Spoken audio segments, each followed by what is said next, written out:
Yesuus mootii guddaa waaqa akka keetii ani hin argine.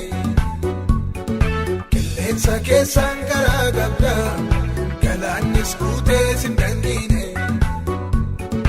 Abbaan jaalalaa suma kan koo kan waliin seenaa dabarsine. Abbaan jaalalaa suma kan koo kan waliin seenaa dabarsine.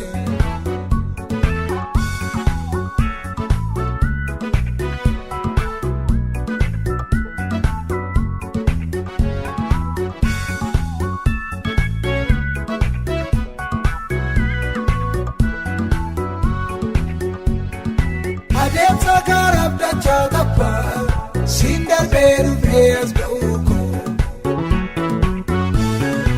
Erkanaa taatee haadha babbaa furmaatan na bu'uura kenniiko. Ayyaata uffatan na beekti siin bahee galuun dheebuu kooti. Ayyaata uffatan na beekti siin bahee galuun dheebuu kooti.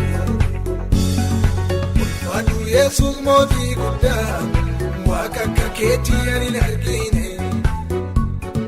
Qilleensa keessaan garaa gabdaa galaannis guutee sin dangine. Abbaan jaalalaa suma kan koo kan waliin seenaa dabarsine. Abbaan jaalalaa suma kan koo kan waliin seenaa dabarsine.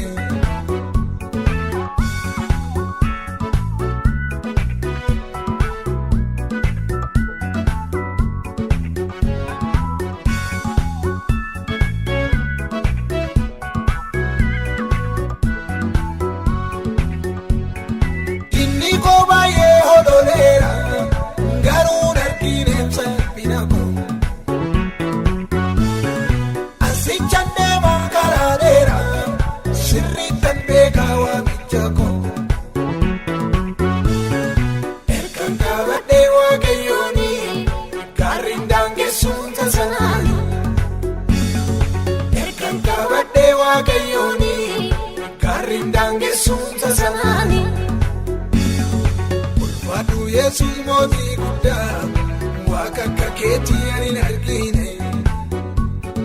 Qilleensa keessaan garaa gabdaa galaannis guutee sin dangine. Abbaan jaalalaa suma kan koo kan waliin seenaa dabarsine. Abbaan jaalalaa suma kan koo kan waliin seenaa dabarsine.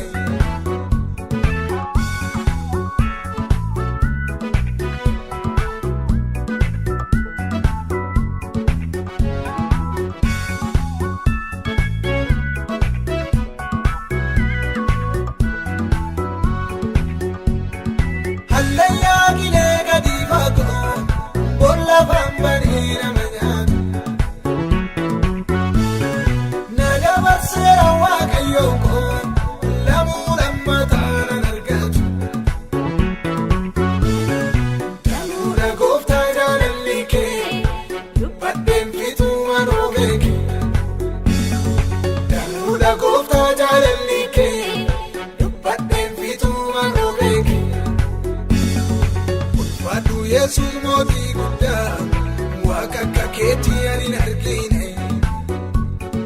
Qilleensa keessaan garaa gabdaa galaannis guutee sin dangine. Abbaan jaalalaa suma kan koo kan waliin seenaa dabarsine. Abbaan jaalalaa suma kan koo kan waliin seenaa dabarsine.